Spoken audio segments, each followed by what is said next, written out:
Gracias, doctor Elio Riera, abogado del expresidente Alberto Fujimori, por estar con nosotros en este espacio de Epicentro TV para explicarnos lo que viene ahora después de la sentencia del Tribunal Constitucional. Entiendo que usted ha estado temprano ahí en la sede del Tribunal Constitucional porque la sentencia estaría próxima a ser notificada ya.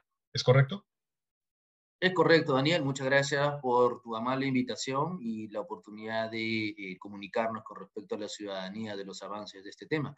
Pues en efecto, nos encontramos realizando las gestiones inmediatas para que se pueda procurar con una notificación más célere, coadyugando dentro de lo que nos corresponde como defensa, porque se entiende la carga procesal, somos respetuosos de ello, pero tratando de viabilizar que ésta sea notificada en el más breve plazo, para que luego de ello, como corresponde, el juzgado de origen, donde finalmente inició el habeas corpus, pueda ejecutar los efectos de la sentencia del Tribunal Constitucional, ¿no? Ahora, de hecho, el Tribunal Constitucional tiene sus plazos, ¿no es cierto? Pero estaría acelerando la notificación, la elaboración de la sentencia y su posterior notificación a raíz de el pedido que ha hecho la Corte Interamericana de Derechos Humanos al Estado peruano, es decir, para que el Estado peruano informe sobre este asunto hasta máximo el viernes 25. Bueno, es una muy buena pregunta. Sí, pues en efecto, ¿no? Si la Corte ha entregado pues un primer plazo para la remisión sobre un pronunciamiento con respecto a las medidas provisionales o un alcance preliminar de las consecuencias de la sentencia, resulta evidente entonces de que el Tribunal Constitucional tendría que dar dentro de las prioridades que tiene la celeridad del caso un poco para poder coadyuvar con esto, definitivamente. O sea, podríamos adelantar que el Tribunal Constitucional sí va a notificar la sentencia que permite la liberación del expresidente Fujimori antes del día viernes, mucho antes. Yo creo que la sentencia del Tribunal Constitucional debería ser notificada hoy, máximo mañana, y debería ser puesta de conocimiento al juzgado de origen de oficio por el propio ¿Mm? Tribunal Constitucional. La defensa, nosotros también lo haremos, comunicaremos al juzgado de origen de manera virtual y presencial, para que se pueda, desde el mismo juzgado de origen, cursar oficios al INPE Y y ejecutar el la, INPE. o concretar la liberación del señor. Exacto. Ok. Ese es el esquema. Yo creo que eso debería darse entre todo, debería entre martes y miércoles todo, ¿no? Básicamente serían los tiempos. Ujú. Bueno, la celeridad conviene tanto a ustedes para que el señor Fujimori sea liberado de inmediato y al Estado peruano para que pueda informar con propiedad, ¿verdad? A la Corte Interamericana. Claro, es una muy buena reflexión y me permitiría también sumar el hecho de que para que todos los peruanos podamos conocer los considerandos integrales de la resolución y podamos encontrar también un poco de tranquilidad, ¿no? Mesura, porque nuestro país necesita ello en estos momentos, pues, ¿no? Ese es el siguiente tema, hasta donde se ha podido trascender la fortaleza o lo medular del pedido del habeas corpus, eh, es que la Corte, el juzgado la Corte Suprema no tenía la competencia para anular una decisión presidencial, administrativa, pero presidencial al fin, que era la decisión del señor Pedro Pablo Kuczynski de indultar al señor Fujimori. Ahora, pero permítame, el señor, el abogado que presenta el habeas corpus, eh, presenta principalmente dos pedidos, ¿no? Uno ante el juzgado y luego otro, me parece, en su apelación ante la Corte Superior de Ica. Pero en el primer escrito no hay ni mención, ni mucho menos desarrollo a la falta de competencia de la Corte Suprema para anular el indulto del señor Fujimori. ¿De dónde sale esto? Esto se desarrolla un poquito en el segundo escrito, en la apelación, pero no en el principal. Ujú. Claro, es una muy buena pregunta. Como sabemos, el Código Procesal Constitucional facilita o permite que el habeas corpus sea presentado o utilizado sin formalismos necesarios. Prueba de ello es que el propio habeas corpus podría ser realizado hasta de manera verbal, ¿no? Nótese en cuenta ello, ¿no? Lo importante que hizo el legislador en su momento, ¿no? Dentro del habeas corpus lo que se dejó constancia definitivamente era un tema de competencia, ¿no? Y como bien lo has señalado tú, ¿no? En realidad lo que se está discutiendo, o lo que se discutió aquí en primer término es, por un lado, ¿es competente el juez penal, Supremo Penal, para anular una resolución administrativa?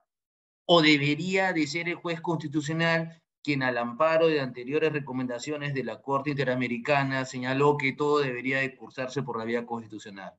Y lo que ha hecho el Tribunal Constitucional definitivamente es respetar eso, ¿no? Ha indicado, en efecto, un juez penal no tiene competencia, ¿no? Claro, claro. Motivo por el cual el juez... Seguramente la, digamos, la sentencia, el sustento del Tribunal Constitucional, en mayoría, va a ir por donde usted señala. Definitivamente va a ir por ahí.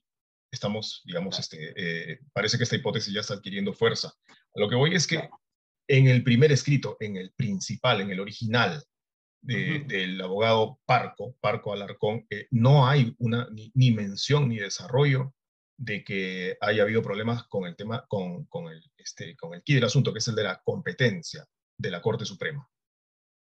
Yo entendería que sí, ¿no? Porque en el propio habeas corpus se hace mención a que no se respeta el principio de legalidad. Y el Eh, principio eh, de legalidad, es claro, no hace referencia a cada función y competencia. Y ahí quiero llegar a un paso más. Lo que sucede es que estamos esperando que un habeas corpus tenga que ser muy técnico, muy preciso.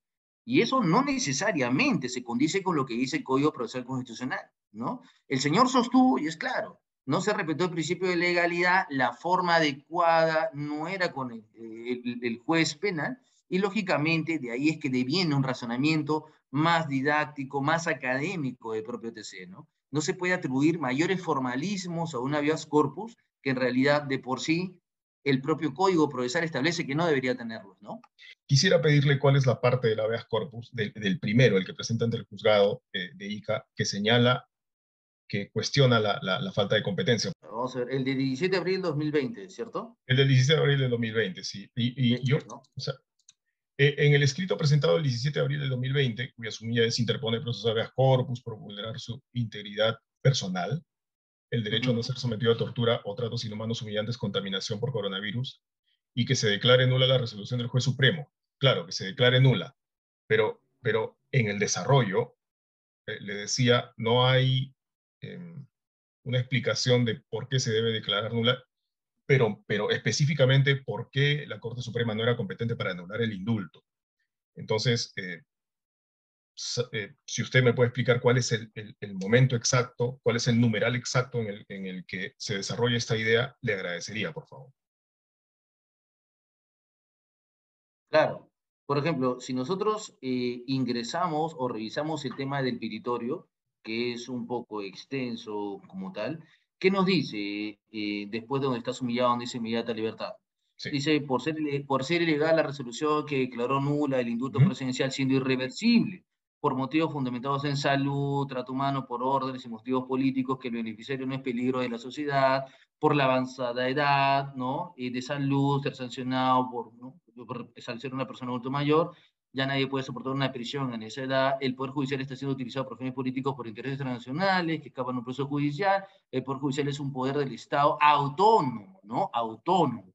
El Poder Legislativo y el Poder Ejecutivo por tales fundamentos del petitorio proceden de su inmediata libertad, ya que las penas pueden ser cumplidas por su propio domicilio si es posible la vigilancia, y ahí entramos ahí. Esta petición puede ser amparada por el artículo 25 del Código Procesal Constitucional, el artículo 200 de la Constitución Política del Estado. El mismo que dicta que en la Constitución Política del Estado sus normas no deben ser violadas en cualquier norma inferior a esta, o en el caso del Poder Judicial, vulnerando derechos protegidos en la Constitución. Está clarísimo. Entonces, el señor lo que hace es remitirse al principio de legalidad, lo que está establecido en la Constitución, y al Código Procesal Constitucional, donde hace referencia a un tema de competencia. Pero lo que estamos buscando aquí, y entiendo tu pregunta, es, doctor, específicamente detalló que es un tema de competencia, juez ordinario, ¿no? Y ahí es donde entra mi respuesta. Mi respuesta, y me ratifico sobre ello, es que el habeas corpus como tal se rige por un principio de simplicidad, en realidad de escasa necesidad de formalismos, motivo por el cual es que este propio contenido de habeas corpus, y es más, como otros medios de comunicación, entienden igual que tú me han podido revisar, los habeas corpus son hasta de una hoja o dos hojas. Lo que se busca es una un análisis de fondo sobre el Poder Judicial, que es autónomo, como dijo, cuando hay una resolución que causa agravio. Y eso es lo que ha sucedido. El artículo que cita el abogado Parco, ¿verdad? Artículo 25, inciso 1, cita. Título 2, el proceso de habeas corpus. Derechos protegidos. Procede el habeas corpus ante la acción o omisión que amenace o vulnere los siguientes derechos que enunciativamente conforman la libertad individual. 1. La integridad personal y el derecho a no ser sometido a tortura o tratos inhumanos, humillantes, ni violentado para obtener declaraciones. Pero ahí básicamente tiene que ver con su condición, con su salud, etcétera, y con la tortura que el señor Parco dice que es sometido, a que es sometido el señor Fujimori. No está el tema de la, no veo el tema de la no competencia del Poder Judicial.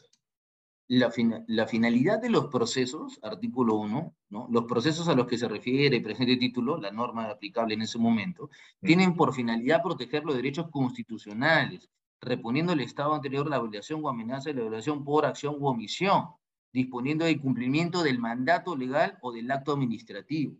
Entonces, el cuestionamiento sería acá, disponiendo en base a la acción o la omisión de un cuestionamiento legal, ¿es correcto que un juez penal realice un pronunciamiento sobre una resolución suprema? Consideramos que no.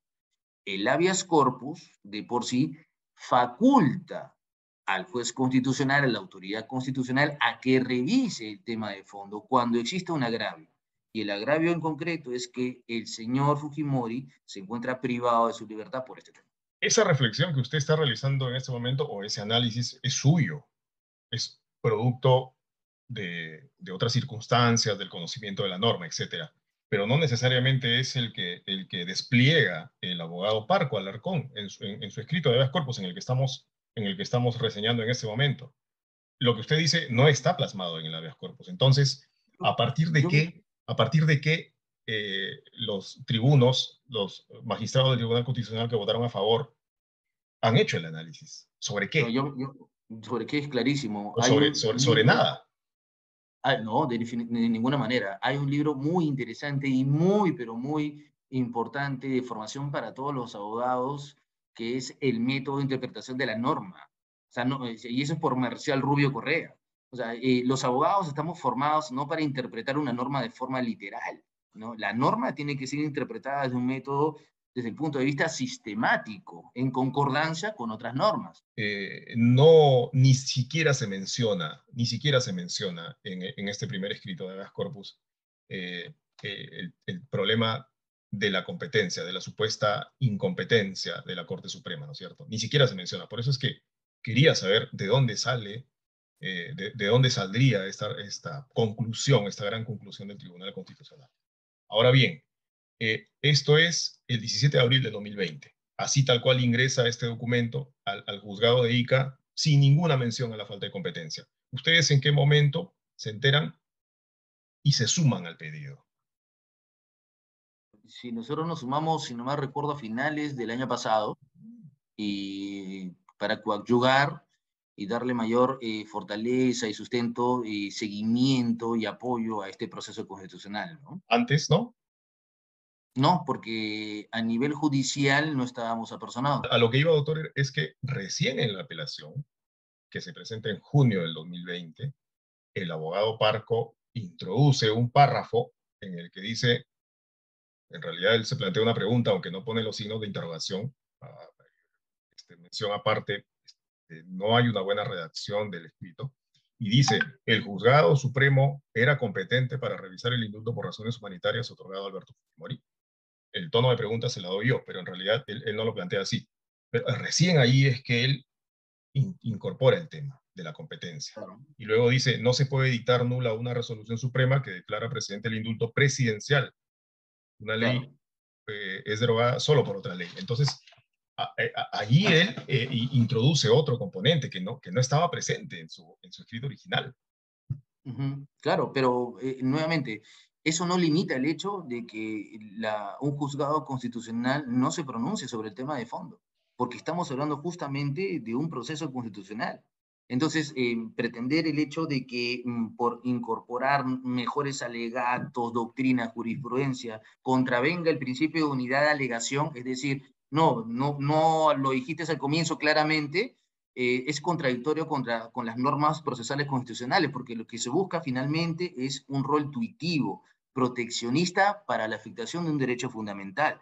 Así es como funciona el Seguramente, Código Procesal. seguramente. Lo que pasa es que lo que yo le reitero es que se advierte de la lectura del primer texto de habeas corpus que en realidad del original el tema de fondo para el abogado Parco no era la falta de competencia, sino era la situación del señor Fujimori en la cárcel y hasta los tratos inhumanos, agraviantes a los que a los que venía siendo expuesto. Ese es el tema de fondo para el señor Parco en el habeas corpus.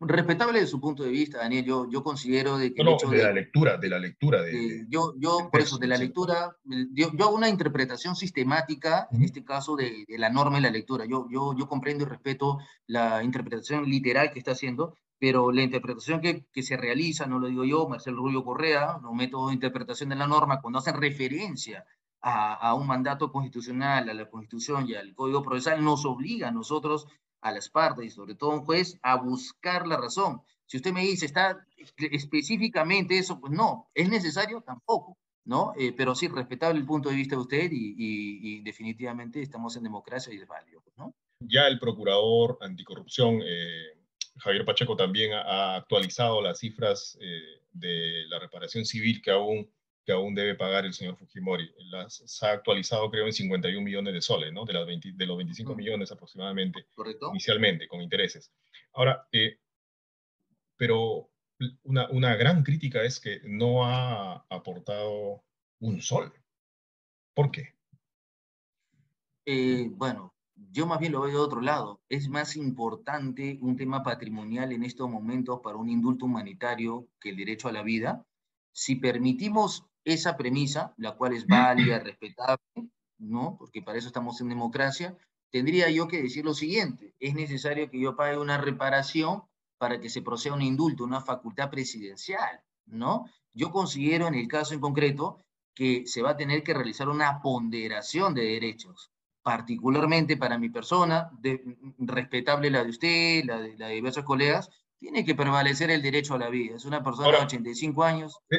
está bien, pero ¿hay voluntad del señor Fujimori de pagar o no lo va a hacer? Es que por el momento la voluntad es el cuidado de su salud. El señor Fujimori está mal de salud. Entonces, decirle definitivamente a una persona que ha estado privada de su libertad durante 15 años es como ponernos en el símil. Yo estoy privado de mi libertad durante 15 años y me piden una reparación civil. ¿Cómo puedo hacer yo para No, no, cumplir eso? ok, Se da cuenta las contradicciones que hay sí, en nuestra legislación, pero en el caso en concreto, mi prioridad como abogado no es el respeto a un cumplimiento económico, sino el derecho a la vida, a la salud, que es pero constitucionalmente lo más importante, no, ¿no? no, claro, pero la reparación civil es un principio importante, ¿no? En la obtención, en la búsqueda de justicia. Ok, el señor Fujimori, lógicamente, por la edad no va a trabajar, no le vamos a pedir a él que produzca, etcétera, ¿no? Pero tiene hijos, y sus hijos tienen una empresa o tienen varias empresas importantes, Limasa, Integrated Global Logistics, de la cual usted es abogado también. Entonces, y esta empresa ha obtenido ganancias importantes, y eso está documentado. ¿Por qué sus hijos no ayudan al señor Fujimori, a su padre, a pagar la reparación civil? Limas es un caso muy peculiar. Mire usted, señor Daniel, nosotros tenemos informes periciales, no voy a entrar mucho en detalle porque es una investigación fiscal, pero de manera general puedo decir lo siguiente: es una empresa sólida, encaminada, con más de 30 empleados. Yo he tenido la oportunidad de conocer a cada uno de ellos y lamentablemente un proceso de lavado de activos iniciado por una hoja de una persona representante de derechos humanos generó que estuviera incluida hasta el día de hoy investigada por lavado de activos. Más de 4 años, qué barbaridad. Nosotros hemos presentado un informe pericial de parte, hay uno, dos, tres de parte de varias personas que de alguna u otra manera dejan pues por los suelos el informe de oficio que tiene hasta errores numéricos. Pero, Usted o dirá sea, por qué es importante, usted sí, dirá por qué es importante este tema y por qué lo hice. Porque cuando una empresa está investigada por lavado de activos, no tiene acceso a créditos. ok. Te cierran fianzas, te cierran créditos y evidentemente sucedió lo que pasó. No se pudo completar los pagos que requerían proveedores y esa empresa pues lamentablemente se fue a la quiebra. Y Mire el daño que generó. como personas naturales, los hijos del señor Fujimori tampoco están en condiciones de En su momento, ayudarlo en el pago de su reparación civil como un gesto, ¿no? Ante el país, ¿no? Ante las víctimas. Es válida su pregunta, pero yo no puedo subrogarme una posición que le corresponde a los hijos del señor Fujimori. Lo que puedo decir yo es que mi opinión como abogado es que tiene que prevalecer el derecho humano, el derecho a la vida. Lo que corresponda a cada persona, a cada abogado, ¿no? Definitivamente tendrá que ser comunicado en su momento. Pero la prioridad del día de hoy no es lo patrimonial. La patrimonial, lo importante, lo trascendental, es el derecho a la salud del señor. Doctor Elio Riera, le agradezco por este tiempo, por esta explicación, por sus respuestas, por estar aquí en Epicentro con nosotros y lo comprometemos para comentar una vez conocida ya la sentencia, una vez que ustedes reciban la notificación, para comentarla y ampliar estos conceptos. Muchísimas gracias, doctor. Le agradezco, Daniel, muchas gracias por su tiempo, se la invitación, que tenga muy buenas tardes.